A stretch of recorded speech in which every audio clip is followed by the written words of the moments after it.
Gospel of February the 5th, 2015. A reading from the Holy Gospel according to Mark. Jesus summoned the 12 and began to send them out two by two, and gave them authority over unclean spirits. He instructed them to take nothing for the journey, but a walking stick, no food, no sack, no money in their belts. They were, however, to wear sandals, but not a second tunic. He said to them, "Wherever you enter a house, stay there until you leave from there. Whatever place does not welcome you or listen to you, leave there and shake the dust off your feet in testimony against them." So they went off and preached repentance. The 12 drove out many demons, and they anointed with oil many who were sick and cured them. Gospel of the Lord. Praise to you, Lord Jesus Christ. God, that is the eternal Logos, the eternal Son of God, but not by himself, the whole Trinity, chose that his incarnation would be on a single man. Ecce homo, Pilatus would say, here is the man. A man that is limited, just as you and me. And once God, and that is the person of Jesus of Nazareth, has reached the point of his ministry to begin, he begins preaching. But after a short period, he associates others with his work. The vocation, the calling of those apostles, started when they heard and followed Jesus. Rabbi, pou menes? Master, where do you stay? That is the question that Andrew and John asked him when the Baptist pointed Jesus out to them, that he is the Lamb of God. Come and you will see, was the answer that they received. And they started from that point on, living with the Master, until they learned enough so that they could be sent. Today we see Jesus on the sending. He summoned the 12 that he had chosen before, and then he summoned and sent them out two by two. No one can claim the ministry of God by himself.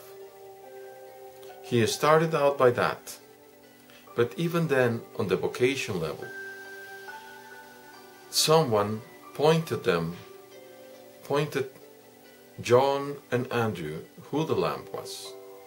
There was a third person, the Baptist, who intervened by the will of God. On the calling of Simon Peter, there was his brother Andrew, and so on and so on. The Lord associates others, but calls us first to serve him. Once we have grown a relationship with him, once we have heard his words and learned from him, once we understand what he wants to do, then we are told, a few of us, to do the same. He sends them out two by two, lest they be alone. Two by two, so that they can accompany each other. They can help each other. They can correct each other. They can sustain each other. They are not alone because God is with them. Now this is a very tricky word. He gave them authority over unclean spirits. In Greek we read exousia. That exousia and that authority, what is it exactly? In the end, it says that the 12 drove out many demons and anointed many sick people with oil and cured them. So, in reality, at this point, when they were sent as apostles, Jesus shared with them the Holy Spirit. I could not speculate whether he had already baptized them or not, whether they had received the Holy Spirit for themselves or not. But I can certainly point out that they had received the authority of the Holy Spirit to drive out demons and cure the people. It is interesting how Mark, which turns out to be the oldest of all 4 Gospels, states that they used oil. Oil as we use in baptism, representing being the sign of the Holy Spirit. So the Lord gave His apostles the Holy Spirit to do His work. Now Jesus states the condition. No food, no sack, no money in their belts. There could be a stern critic, just as Pope Francis has started, with the way that we perceive the Church. Once there was a man who said to the Lord, "I will follow you wherever you go." And in answer he heard, "Foxes have holes, but the Son of Man has nowhere to recline his head, to rest." When did we start to accumulate money, food, and clothing? When did that happen? How is our faith? Do we, even as ministers, are looking to have the wealth, the respect, the power over others? What is it exactly that the Lord is asking us to do? He wants us to preach His word, the good news, that death is not necessarily the end of man, but that eternal life with God, through God, is. He wants us to drive out demons, to fight against the evil enemy.